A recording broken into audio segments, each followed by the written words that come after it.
Good afternoon, everyone, and welcome to an honest reflection on EU5's. We're 6 weeks in now, so I thought I'd sit down with Wonder Productions, have a chat about the game, what its strengths are, what its weaknesses are, and where it goes from here. This is a podcast style recording, so don't expect too much on the visuals. So load up EU4, get into your favourite single player game, and listen to this into the background. And do let us know after you've watched what you think about EU5. Are you happy with it? How would you rate it? And where should it go from here? So into the video. So, Europa Universalis 5. Your honest reflections? My honest reflections are, I feel like Paradox kind of dropped the ball at the past month. I don't know.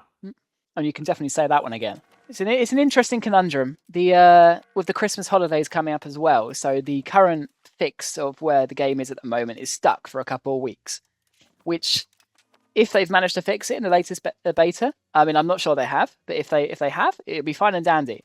If they haven't, they're causing themselves some issues because it's going to be about 2-3 weeks until the next patch, let alone the beta. So, have you managed to play on the latest beta at all yet?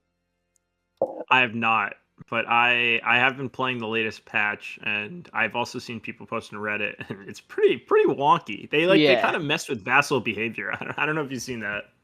I mean, I've definitely seen some crazy shit. Really, like even comparing like the patch to the beta, like vehemently different. Like in the current update that came out yesterday, the AI is a hell of a lot more janky than it was before. Obviously, one of the big criticisms so far has been that the AI just does nothing, right? That the AI just sits there, it farms its economy, it follows the same economic spiral as literally everyone else, and the player just has to map paint. Whereas now, the AI does no CB wars and random ass people, taking enclaves everywhere, and it's gone like the other end of the spectrum. At least the AI builds up its economy somewhat. You could say that's better than EU4. No, that is definitely better than EU4. Instead, in EU4, they would just map paint, you know? Yeah. So, like, it's give and take. But there must be a balance that you can find between the two, right? There's got to be a way that you can even them out and sort of try and find it, because the groundwork of EU5 is so good. Like, you compare like where EU4 started to where EU5 is starting. It's like chalk and cheese. Like, there is no comparison. You know, it's kind of interesting. I picked up maybe in the last winter sale EU3, and this is like, in EU5, like before it was officially announced. And it's a very interesting game. I think people should honestly pick it up. Like, obviously it feels like almost EU4, but it has elements that EU5 took onto it. Obviously, Johan, is lead director both. But I think I don't know. I think that EU5 it's just simply because it needs railroading, and I stand by this. And I know people don't agree with me, but when I play like an in-depth, fun, let's say Hoi4 mod, or even an EU4 mod that takes a historical scenario, or even the base game, I like that we're followed into a set path, and I think EU5 just feels like we're playing 1337 for 500 years, plus we industrialize. Yeah, pretty much. I mean, no complaints from me there. But it's weird, because there is some railroading in the game. Like, take the Ottomans, for example. They actually have missions that aren't missions. They have random ass events that you can't see unless you have the specific conditions done, and it gives you the reward. Like taking Adern, taking Constantinople, and it gives you ginormous rewards for it. But there's no way in the game at the moment for the average player to see it. So you're left dependent on a lot of events in the game. Take like the English Artois event right at the start, where you can make a vassal there for free if you take the land, or the Serbian Empire, where you can take that like 5 provinces off the Byzantines, get a free empire and some insane buffs. There's no way to see that after you clicked off the initial event, let alone the Ottomans having this hidden mission tree in the game. So I guess my question, so much. This irritates me so much. Yeah, it's not noob friendly, and a game so complex as EU5 with such a high skill floor needs that noob friendliness in the generic sense. So would you bring back mission trees, or would you try and do it differently? I think that's hard. I think there's kind of what I envision, which a lot of people are very on one side of the spectrum or the other for this, is an Hoi4 style historical nation system. or a historical, focuses system where you could check a box, and now they have it, historical events, but like no one sees what goes on there, where you could check a box and the game will just be railroaded. Almost like you're playing, I don't know if you ever played Vic 2 HPM, where it just follows a set path. Because honestly, I like seeing the Ottomans grow. I like seeing, Russia expand. I want to see Austria become large, become the Atri Emperor. And not everyone wants to see that. But even if they don't bring in a mission tree system, if they don't feel it's necessary, they didn't like it, they could just allow a player to railroad the game if they want. Because I would prefer that. I think maybe people in multiplayer would prefer that. So when they're looking at, we're playing, but we're not playing in China. And then when you look over at China, you can see that the Ming rose, or, much of a heat fell, or Delhi collapsed, or the Golden Horde collapsed. I don't, obviously I'm not a coder. I don't know how feasible that is. I don't know if you know more, but not much. That's kind of the system I would prefer. And mission trees, that's just mission trees aside. I think for mission trees themselves, I generally felt that there was a nice reward system for mission trees. And I understand that EU5, EU4, these grand strategy games, especially sandbox grand strategy games, they don't have a goal. What's the like obviously EU4 was a little more map painty, but like definitely there was no goal. You could just play tall. EU5, you could just be really funny and build up your your copper mine. You could try to expel a whole group of people. You could try to conquer the world with just your navy. Or be a pirate navy. I don't know if you conquer the world with just your navy. That'd be hard. But a little bit artillery only though. That is definitely possible. But mission trees, like, you didn't have to do them. They just gave you the option of just saying, oh, this is the set path to follow. Provence goes in and it takes over Hungary, and you go and you form Jerusalem. And I like that and it gave Paradox a way to sell DLC. I have to say, it gave them a reason to sell. And I didn't love the DLC. I don't love the idea of having to buy that, but it gave us a little bit of a purpose as a player, which is nice because the game is so expansive. I don't know. What do you think about this? Mission trees, as an example, is confusing with railroading. They're fundamentally different things. Because with mission trees, I think the problem wasn't the railroading, in my opinion. I mean, I might be wrong with the public opinion on that. I quite like the fact that, I agree with you, that the Ottomans got ginormous. The Ottomans got Egypt, when in reality, like, look at EU5. There's no way in hell the Ottomans are getting Egypt, even if they're a player, let alone an AI, just because they started so big. And because of how the economics work in this game, if you have more money, you spiral. If you have more population, you spiral. If you start small and you expand, you spiral a lot slower, especially if you're in constant war. So what mission trees did is they gave that historical claims, and obviously claims in EU4 at the start of the game were ginormous. Same as now. Like, if you're playing the Ottomans now and you get 3 CBs over, like, the Jailerids, for example, that is ginormous because of how hard it is to get these good CBs. Whereas I think the issue with them was the power creep.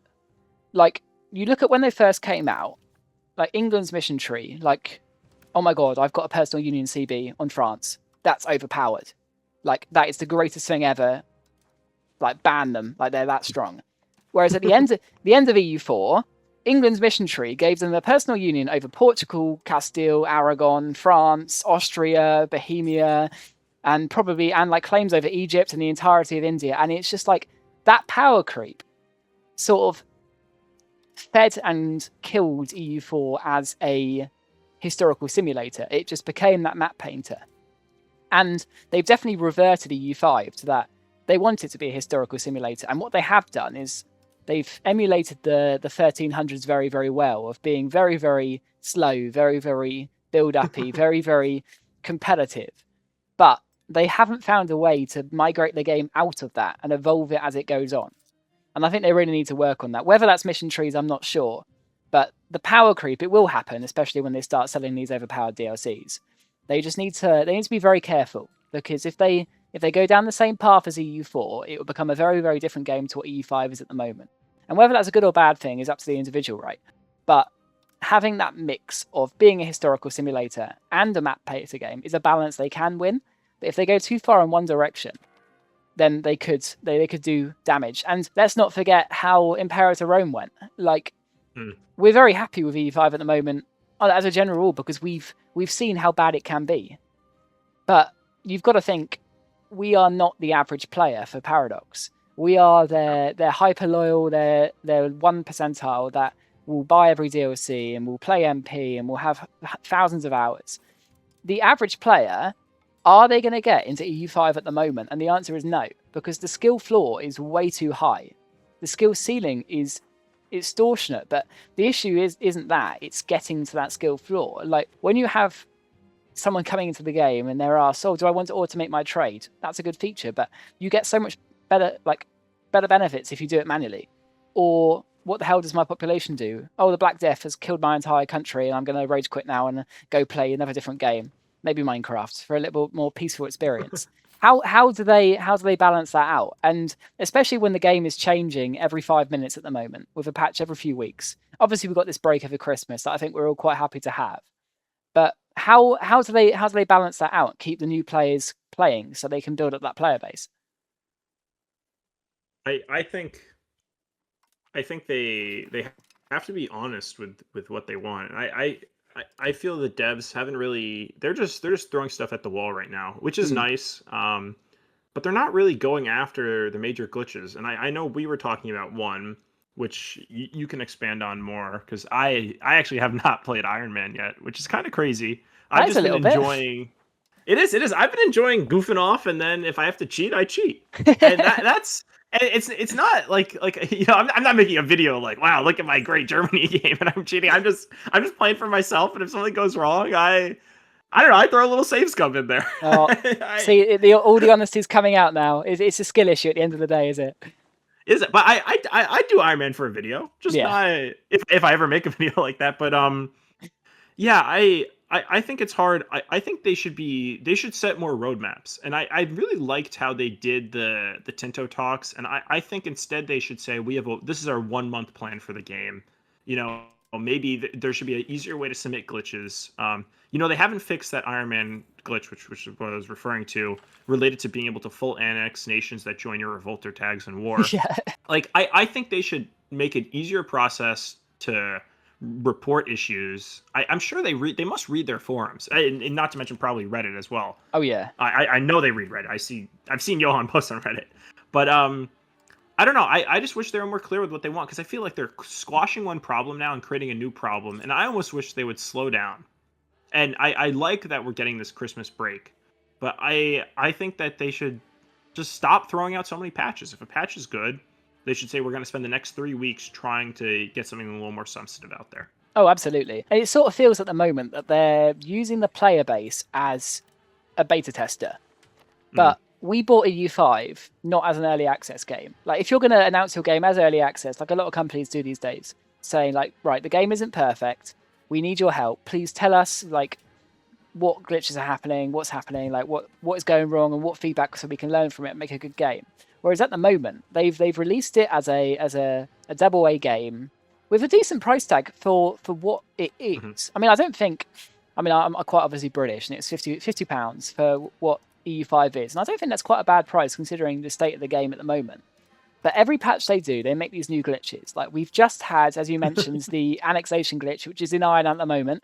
If someone joins your revolt on the opposition side and you press that annex revolter button, you can annex their entire country. So say you're the Ottomans and Egypt joins your subject revolt and you beat them. Oh, you've just annexed the entirety of Egypt in Iron Man, and you're going to get some insane like world conquest potential. There's also a current glitch at the moment where if you select something in a peace deal and press the X, you can get that straight away. So for example, I managed to liberate an entire country accidentally by just selecting it in a peace deal, saying, oh, I'm just going to cancel that, and went off the peace deal, and then, oh, randomly the country has been liberated. Before that, we had the military access CB that allowed you to personal union any country in the entire world. And these glitches, they're hilarious, don't get me wrong, that they can be in a game, but they destroy that generic feel, because if you look at EU4, those achievements held value. Like you look at when you got your first, like, oh, I formed Rome for the first time, or I've done the Free Mountains achievement, or True Heir of Timor. Those achievements carry value, and these glitches they diminish the value of the achievements and the game itself. When you look at people who've done world conquest, now you wonder what method did you use to get there? Did you do it legit? Did you use one of these game breaking exploits? And I think there's so many exploits in the game at the moment that they're not really exploits because they're just normality. Features. Absolutely. And when there is no recourse that they get fixed straight away because there's just too much for them to fix, it's quite a hard game to balance. And I think going back to what you were saying about the speed of the patches and the betas, you got to think not only just from a feature standpoint, but people who don't have as much time as we do. They've used their 2 hours of gaming time a week away from their kids on EU5. They've left last week and it was 1.04. They've come back, it's 1.010. Their save file is completely corrupted. They only got 10 years in, and now they're wondering, right, what do I do now? Do I start a new save? Or do I leave this game for a bit until it's stabilized? Because if you haven't got that time to invest and you haven't been able to learn the game yet, so you're back at the drawing board, are you really going to pick up the game and be like, yeah, I'm gonna give this another go, and then in another week's time your save file might be corrupted again? So I think from a player-based engagement standpoint, they really need to slow it down, but they need to do big changes and actually beta test them before they release them, because they can't keep using the player base as those beta testers, because you will just lose that goodwill that the community has at the moment. I've seen two things. First, I was checking the EU5 page, and actually, the game is slightly on sale if you buy the EU5 EU4 bundle. EU4 is 90% off. This is in American dollars, where normally it's $60, but you can get EU4 and EU5 for $58, which the MSRP for EU5 right now is $60, so you get about 3% off if you already have EU4. It's not too bad. No, it's a sale, 3%. They're going big. They're going big for the Christmas. Christmas. The sale start today. Black Friday's gone. So, Christmas is here. They're set. I think that obviously what was really surprising to me, and someone posted this, is they're removing the old betas, or not the old betas. They're removing the old patches from the betas from the game. So if you only want to play on 1.0.4. You can't anymore. They've got rid of that. You have to keep updating. They want you to stay for whatever reason. And I would say I haven't had so much issue with continuing. To give them credit, I haven't had so much issue continuing from previous patches. I'm sure some people have found game-breaking bugs, and there probably are. I haven't experienced that yet, but I do dislike that they're pushing things out so quickly. To pivot a little, and something I'm curious about, which I know we were talking about mission trees. What do you think about the situation system? Do you think Johan said that was his replacement for missions? That was his replacement for how to railroad the game. Do you like them? Like, after playing for more than a month now, how do you feel about it? I mean, yes and no. Like they add quite a bit of flavor, and I think they'll be a really good system when they are properly balanced. But sort of the issue is at the moment that they're just not, and a lot of them don't work, right? It goes back to the game-breaking glitches and bugs. Like, there was one recently where I did a multiplayer game, little two-player. I was Castile, a friend of mine was England. He personal unioned France in the middle of the Western Schism.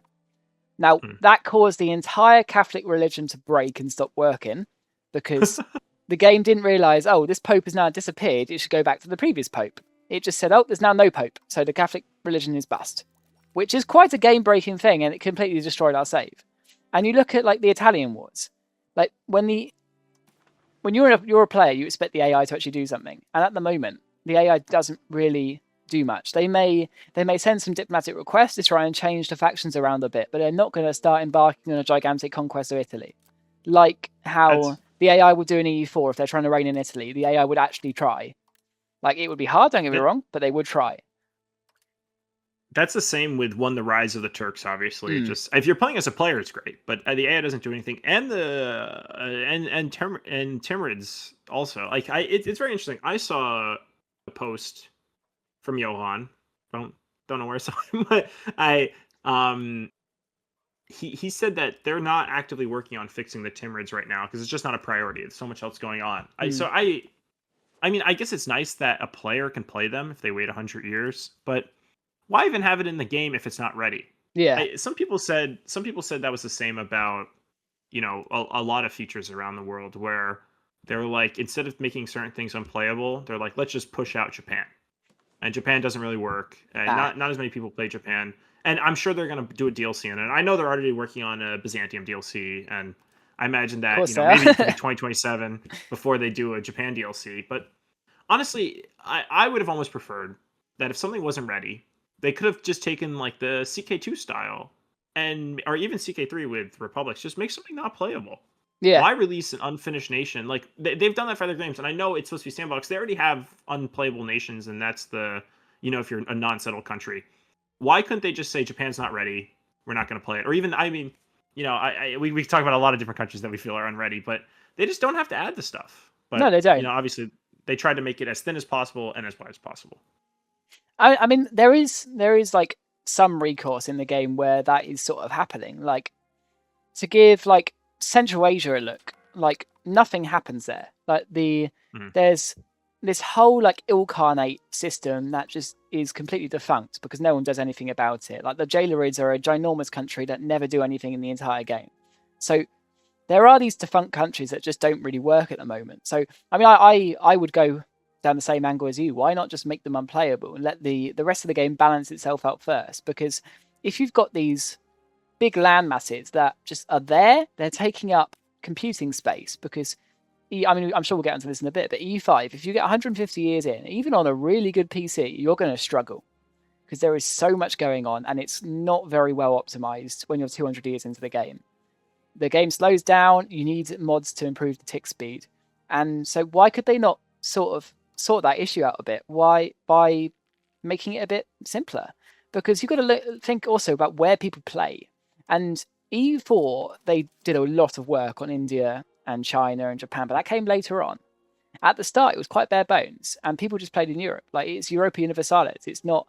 It's always meant to be a Europe-focused game. So I think they could have played into that a bit more. But I don't know. I don't know if Johan would agree with you about that. It is called Europa Universalis, but I think he would say you could play in India and have a lot of fun. I don't know if you would, but that's what he would say. I mean, you definitely could in EU4. Like there was so much flavour, and having 25 DLCs definitely does that. But you've got to think from a standpoint of EU5 when Paradox isn't the biggest gaming company in the world. They're not small anymore. Don't get me wrong, and they were 10 years ago. They're quite big, but they're not a behemoth. So when you've got only a certain amount of resources you can plow into this, are they not best focusing it on their core regions? True. Honestly, I think what they could have done, which is I think how CK2 worked, is they would have an area, it would be unplayable to say we'll add an Islam DLC later, and they would just railroad those areas. So it would honestly work more efficiently than having it fully playable now and they only work with the features available. Yeah. Because if the Jolly Rids or Japan was railroaded, I'm sure it would be very interesting. It just wouldn't be functional, at least to play as a daimyo. But I'm a big fan of railroading. I've liked it ever since I played HPM in Vic 2, which is a long time ago, and I still played it. And I just thought it was great. And I still like it now. Another issue I've had with EU5, and just something that bothers me, is the international organization system. I don't love it. I think obviously it's clunky. I especially don't like how they worked on PUs. I don't know. I wish that PUs felt more integrated. And I understand that obviously these are two independent nations. They work how they work. But I just dislike, and we picked this up, and I imagine we'll talk about this in the multiplayer video, which we're doing a set, guys. Woo. Surprise. Just the fact that you can declare war on someone else's PU and it doesn't bring in the head PU's allies, even if you're fully senior and you have everything except annexing them. And I don't know. I think that there are just a lot of minor things that the Paradox just didn't even think about. Either they didn't test it, or they're like that. Maybe it's how the game was intended. I don't know. I mean, it's weird. I mean, I quite like how personal unions work when there's two partners. Like the fact that one partner can take actually seniority of the union. It's not just seen as in EU4. It was okay. It's another type of vassal, right? You've subjugated them. They are your slave now. Like okay, you can integrate them in 50 years rather than 10. Okay, but they are yours, right? Unless very specific circumstances where they would go disloyal, often through event. However, in EU5, it's more of a partnership, and I do like that because like the lower partner can take control of the union, and they can call in themselves, and it's more of like a defensive alliance until you get those integration levels done. And I do like the integration system of being slowly getting further and further integrated over 50 years. However, I think it completely falls flat when you add additional people to that union, because you have so many issues of these integration levels and calling all the union into a random war, but also not just a senior partner, but not some partners. And then you have random ass things like, no, like I was doing an England game quite early on, and I know they've worked on it a bit since, but I PU'd Portugal. It was going really well. I'd almost integrated them. I then PU'd Denmark. Denmark no CB wards Genoa on the other side of the map. Randomly gave me, with no claims or anything, all of Genoa. I then got incredible AE with most of Europe, lost the Portugal PU, and little mechanics like that, they make people go, why should I play this game in this current state? And I think why should I have a PU? Exactly. And why should that's how I feel. Why should I have a PU rather than a vassal when vassals are like overpowered at the moment in reality? Like you look at history, no one had this many vassals and divided all their country into 1 billion vassals to get 100 control over most of your stuff. That's not how it works. You would have no be able to control. I don't understand how you can just say you have no land connection. You'll just vassalize Switzerland when you're at war with them or whoever, and now you just control Switzerland 100%. They're loyal because you're playing England. Literally. They would never support you. No. And I understand EU4 worked the same way, so it's not a system that they fixed from EU4. But I think they need to. I mean, it might be quite controversial, but get rid of the guaranteed 100 control in your capital. Because the meta at the moment of making 1 billion vassals, so you have 1 billion capital, so you get all the rewards from this land, just makes the gradual control system quite defunct. Because if you have this system where you're guaranteed complete control over these provinces, then why wouldn't you do that? And it didn't end. If you want to be a little bit historical, they're not like there was a lot of vassals. Don't get me wrong, and they had higher control over those lands. Like you look at how the duchy system in CK transcends over time, for example, but they didn't get 100% of all the provinces just because they have a little capital icon. And I think little inaccuracies like that, they paint this picture of EU5 as a more worse game than it is. And I think because of all of these little issues and discrepancies, they're losing faith. And I mean, but the game is so much better than a lot of the community gives it credit for, because it's just they break the experience. And I think EU5 needs to be more of an experience than it is at the moment. But I mean, there's more stuff on like a game level with that I'm quite annoyed about. I mean, specifically on economies. I mean, I don't know how much experience you have with them, but the fact that it's quite similar to Vicky, where you have an economic meta that you have to do in this order, you have to build roads in this order, you have to build this economic spiral, unless you've got very good RGOs. And that's two issues, because one, you have the same economic spiral that everyone has to do, which makes it kind of boring. Like in Vicky, where you have to build tools and then iron mines and coal mines and tools and iron mines and coal mines, and everyone did that, right? It deflects. It gets rid of that point of the economy being whatever you want, which EU5 kind of had. You could really do whatever you want. Whereas the other sort of issue in this is that if you're a country with good RGOs, you win. If you're a country with bad RGOs, you win. You lose. There's no middle ground. Like you look at how Bohemia is probably the most overpowered nation in the game, just because they have 5 gold provinces, 4 silver provinces, gems, fur, and they can just get so obscenely rich. Whereas England, who became the richest country in the world, has a lot harder time, and they can make a really good like fine cloths, silk, like wool industry, but it comes nowhere near these generic good RGOs. So I mean, what do you think about it? How do they balance that economic system out? I think an issue which EU4 actually kind of had flipped, where colonizers were so overpowered. I think colonizers are underpowered in EU5. I think that colonization itself is easier, but colonies don't give you that economic advantage, honestly, as just playing Tall France or just playing Tall Bohemia. I think they just end up doing better if they don't invest those resources in colonizing and losing the pops. I think it's hard because something I say a lot to a lot of people, especially, when we're arguing in multiplayer, separate thing. I think, part of the reason why it's like that, I think there are things that they can tweak, is because certain nations were stronger in real life. Like Bohemia was stronger. France was stronger. I think it's hard to balance that, because you want to be able to do really well on, Scotland. But was Scotland rich? Is Scotland rich now? No. But it wasn't like, like if you're playing Ulm, like you can expand so much, but like I think there's a hard give and take, and I think that's why certain like Russia's so hard, and I feel like Russia's just somehow become richer when they conquer all the land. That's just because conquest itself is bad. Yeah. But I think the problem is they reward these centralized rich nations, which are rich. Like obviously Egypt's very rich, it's very centralized. France less so, but France, Georgia's whatever. But Bohemia, but then they don't reward these nations that expanded a lot because they can't really control those expanded areas, at least until the late game. Yeah. And I think that's where a solution I would do, which I don't know how they would implement this. I think there are ways, is I think cities themselves, or maybe even towns, should give proximity and or control. And proximity shouldn't be based on where your capital is, but it should instead be a sliding scale, and you can have multiple centers of proximity.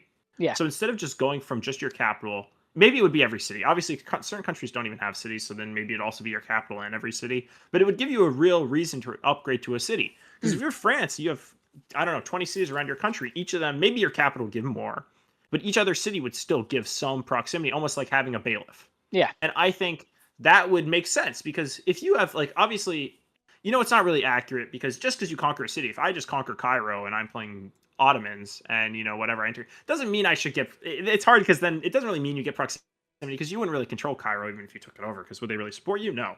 But I think it's hard to find an answer in a game which is reliant on magic numbers, and the game has gotten rid of mana mostly, but in the end we are just playing a spreadsheet simulator. Yeah. And they have to draw some line on how to make things easier. And I know in this patch, the 1.0.10, they did obviously make some changes to proximity and control, which made everyone better. But yeah.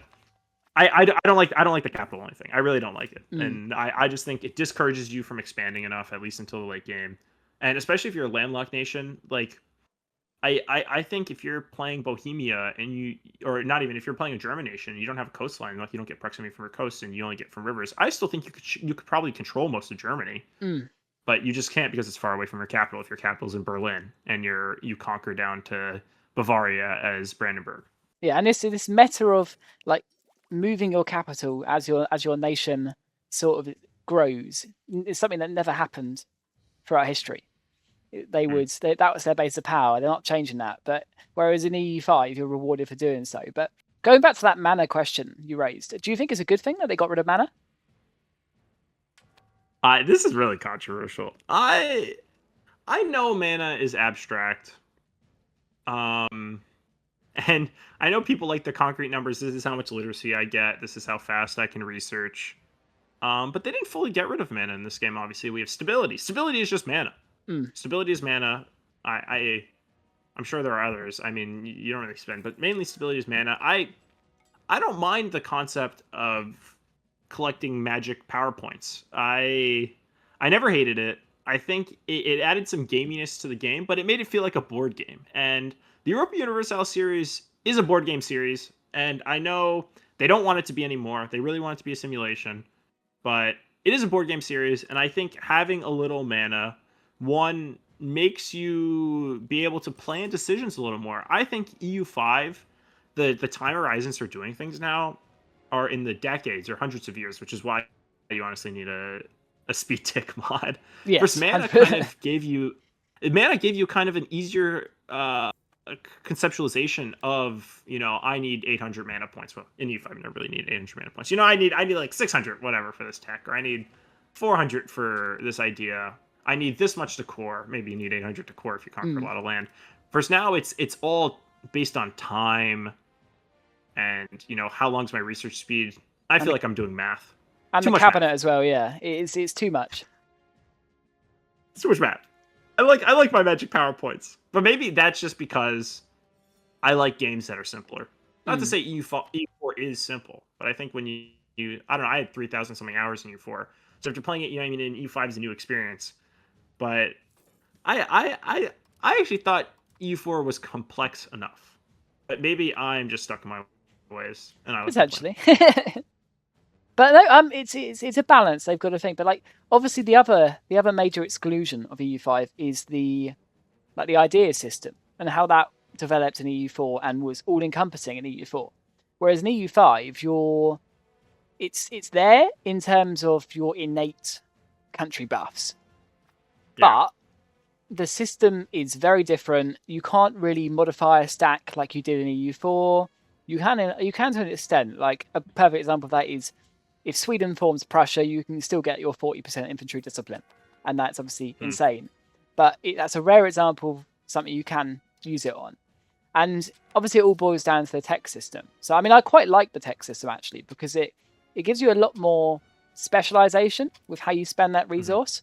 But it then goes down to the countries that have literacy buffs and the countries that don't have literacy buffs. And it's another example of countries having innate advantages over the other. Like the fact that compare Catholicism to some of the Lollardies, you can get an extra 20% literacy just by converting. What is the negative debuff for that, really? Like, you lose your papal bulls. Okay, they're good, but they're not crazy. You lose the role playing factor. You do. I'm a role player, but I do agree. I think, but obviously, this is an issue with all these games. If you're min maxing, you're gonna min max no matter what. And I do like how the tech system. I've actually enjoyed that the tech system gives you freedom to choose what buffs you want, and you can really play very differently through the tech system. But I don't know. I don't know how to make things fair, and maybe that's because the game shouldn't be fair. But I don't know if it shouldn't be fair now because that's how history was, or I think it's more because that's how they made the game mechanics. Everyone should go Lollard because it's just better. It's hard. It's a hard balance to strike because, like you said earlier, like Bohemia having those innate advantages and France having those innate advantages, but countries still ganged up on other. Like, look at how many coalitions France had throughout the years. Like, I know that is in the game with antagonism, but I don't know if you've noticed this as well, but coalitions feel a lot less impactful in EU5 than they did in EU4. Because, like, one AI can just declare a coalition war themselves without any help. And that means they get a good CB. You can't take land off them, which is bad from the player's perspective because there's that huge debuff. But it also means that they can fire it too early. They can go in with 2 people when in reality, if they waited 6 months, they would have got 30. And it can give the player just refuse to just go around the map and continue map painting. So I think ultimately a lot of it boils down to just balancing issues. But I mean, I think it's also quite important to highlight what EU5 is doing quite well in. And I think I really like the trade system because it's obviously a lot of it is imported from Vicky, don't get me wrong, but it fits. Like a lot of the countries just couldn't get the goods they need, so they couldn't make these specialized goods. And that comparative advantage gave a lot of economies big advantages. Like look at the fur trade, how rich Novgorod can get just because they have that and the rest of Europe doesn't, or Bohemia's advantage because they have so much gold. Like, and especially as you get further and further into colonization. I mean, I don't like how the slavery system works in this. I mean, I don't know if you've had much experience with that because they're I have a little. That's a nice clip. I don't like how the slavery. It's good. It's good you don't like how the slavery system works. I agree. I don't like how slavery works either. British person comes out against slavery. Great. My political career is made up. But like the fact it's sort of seen as population and a resource at the same time seems like they're struggling to hold a line when in reality they need to pick one side or the other. And slavery didn't work in EU4 really because they picked the wrong side of that, trying to make it a resource. Whereas in EU5 they're trying to do both, and I don't think it really works at the moment when the way you move this population around is through trade. Like, don't get me wrong, I know how that worked, but in terms of how the actual game mechanics work, it doesn't seem like it's very, very fluid, and it doesn't make it very easy for people trying to pick up the game. And I think the biggest problem... I think they should almost take the Stellaris system, where it's just a pop, like any other pop, and you can move the pop around. And I think that would... Obviously, there are issues with trade there, and I think they can implement it, but I agree. I don't like how it is right now. But I mean, interesting you talk about Stellaris though, because I mean, I don't know how much Stellaris you've played, but I play quite a lot, and I would probably say that Stellaris is one of their best games, just because they've rebuilt it from the ground up like 5 or 6 times. Like they've done one mechanic, the community has played it, and they've been like, right, we hate this, so they've redone it, and then they've redone it. Like Solaris started out as a game where your planets had 16 boxes, and you had to put 16 little men in these boxes, and they gave you the resources, and that was it. And now it's a game where you have a fully integrated population system and everything, and it's probably the most in-depth Paradox game you can get. And I mean, I'm sure EU5 will be like that. Like, you compare the foundations of this game to any other Paradox game, like, it's night and day. So, I mean, I'd say to anyone listening, like, stick with it, because it will be good. And don't get, I think the debate, though, is how many DLCs it would take to get to that level where you're like, right, this is a genuine masterpiece. Because if it's 25 DLCs, you have to pose the question of, is that value of money for the average consumer? So, I mean, I think that is the major problem there with their DLC model, but I mean, albeit that's a bigger question for tonight. I think in the most recent Hoi 4 DLC, a lot of people have had issues because they're like, this is great, but it was $40. Yeah. Or whatever, maybe it was £30, maybe it was £40. I mean, I think you get so many hours out of a Paradox game. Oh yeah. It's hard. We're in like a different mindset. I don't know. I buy this game every year, but I spent $70 on the new NBA basketball game, and I play, maybe 100, 150 hours. And I'm like, $70 is a lot. I feel like you can get, $30 for a Paradox DLC, you can get like hundreds of hours. Oh, undoubtedly. And the hard part is would you have played it without the DLC? Probably anyway. So maybe the DLC wasn't really necessary if you consider it tacked onto the base game. I don't know. No, the return on investment is insane for Paradox games. Even in the DLC they have system. been flip-flopping so much in this game. Before release, I played a little before release. They really were going back and forth on if they like there are now. Should we make the AI really overpowered? Like should they not really overpowered? Should they really want to expand? No CB. But obviously, blobbing isn't itself good for the game because it's not historical, and they want a historical sim. But then, does the AI not expand at all? And I think when the game was first coming out, I made a time lapse and they didn't expand at all. And then obviously they've been trying to roll it back and forth. Yeah. And I almost wish, which is also something they could do. I'm not a coder. I feel like they could just turn on a setting, just add in AI aggressiveness. They've done this in other games, and I think that they should just let you pick. If you want the AI to no CB, why can't I just flip a button? If I feel that, like if I just want to watch the AI expand or do a time lapse, I feel like they should just let us have a little more freedom. Same with as I said before, with the historical AI focus or whatever they would call it. But obviously maybe that's a mod. Maybe that's a mod I need to make. I need to figure it out. Maybe. Yeah, I mean, I agree. And I mean, the groundwork of the game is crazy. Like, it will be a success.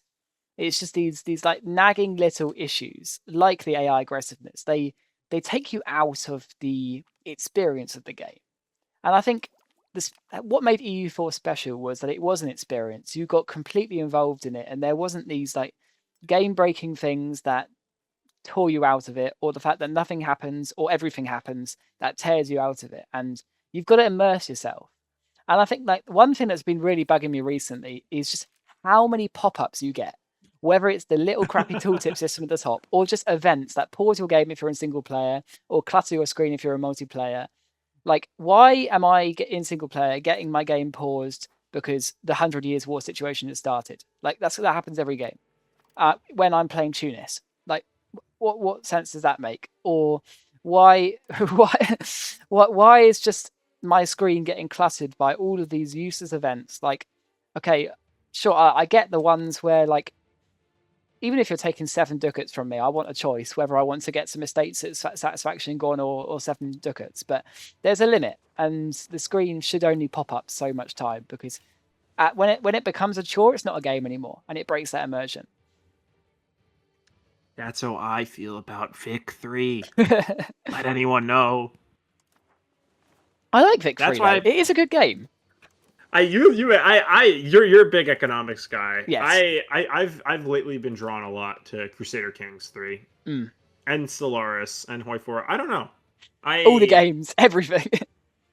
It's set in obviously there are issues. There are issues with CK3. Honestly, played Imperator. It's kind of fun.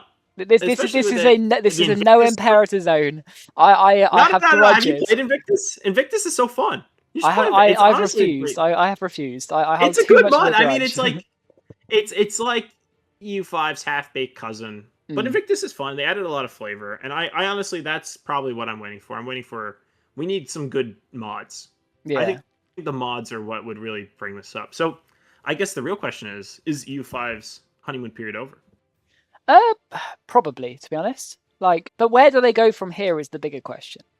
Because it's the same with anything, whether it's bloody politics and you've got a honeymoon period or a bloody game. Like, there is like the player base has fallen. Like, I think it's down 75% from release, and you're always going to get Wow, that. But I need to pull that up.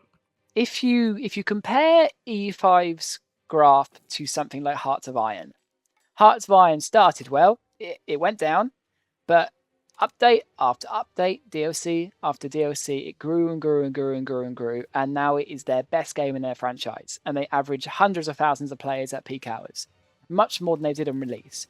And I think EU5 can be like that, but they need to be very careful not to ostracize people, because the community isn't happy at the moment, and I think you can see that with how people are feeling, like these constant glitches that break your game experience, or the fact that every country sort of grows the same, or you can't form these nations easily because you haven't got that railroading.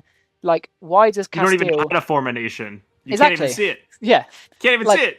all the UI that's so signposted badly that you find out how to change your parliament type after 200 hours, or how to change your succession law because it's a tiny little button in the middle of nowhere. Like, all these things make it so hard for beginners to get into a franchise, and that's the only way a franchise grows. And I think they need to be very, very careful where they go from here. But if Hmm. I mean, their honeymoon period, I think, is definitely over. But where they go from here is unclear. I mean, if you were going to ask Paradox to do one thing, what over the next few weeks, what would it be? I think, like I was saying, I think they need to give us a roadmap.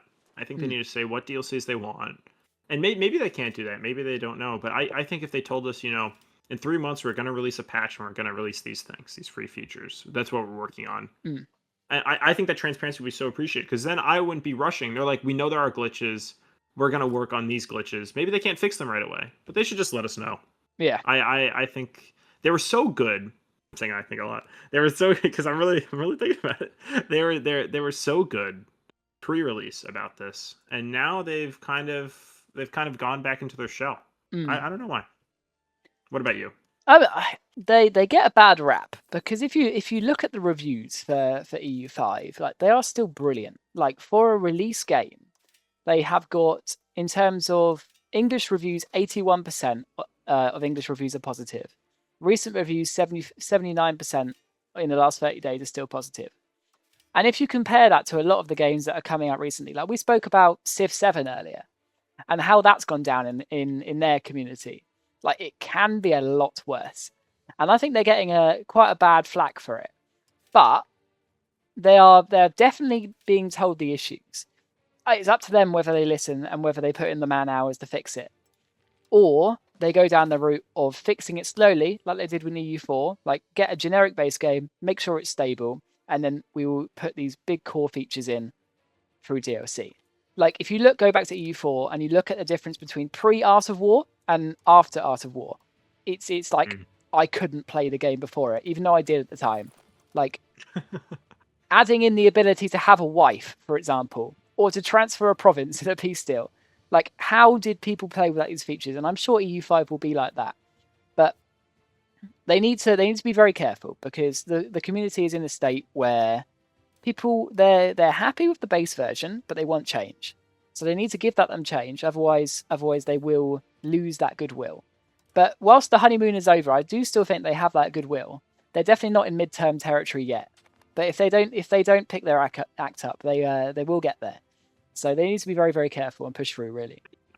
But And I mean, that's the I think. issue. Sorry, you go. I feel like that's the issue with the Paradox game. They don't Yeah. do these games. Certain games, they release the game and they don't touch it again. Paradox has guaranteed us 10 years of development Woo. with DLC. Not 10 years. They haven't guaranteed us. But, that's kind of their model. And I mean, it will be 10 and I years, though, won't understand they're it? probably Like, annoyed. this game will be going on for a decade, until EU6.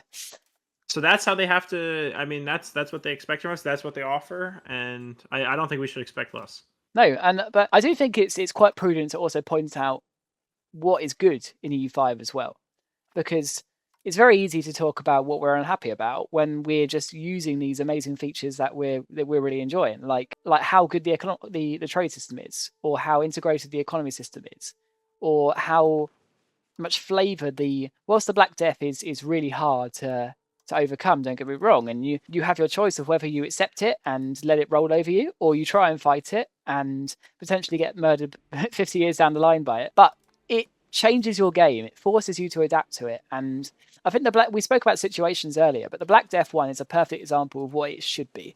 It's a historical event that makes the game feel like an experience because you are actively having to deal with it, even in single player. You're not reliant on another player doing something to you. But on the other end of it, it can be really interesting in multiplayer as well, because I was doing some research into it today, and biological warfare is possible in EU5. You can, if you accept the plague, you can then go around trying to spread it to other people deliberately, which is hilarious. Because imagine if you did that in MP and you've you're England. Or in the Americas. Yeah, like the Great Pestilence. Like if someone's playing over there and you deliberately try and murder their entire country with that, like the amount of arguments in the Wonder MP server would be brilliant. But the fact that you have the choice in this situation of what you do, how you adapt to it, gives that game that immersion that we were saying that a lot of features are taking away from. And I think that they need to build on the strengths of the game and not get too downbeat over people's criticisms, because it's very easy to know what we're unhappy about, but it's not as easy to know the good things we're really enjoying.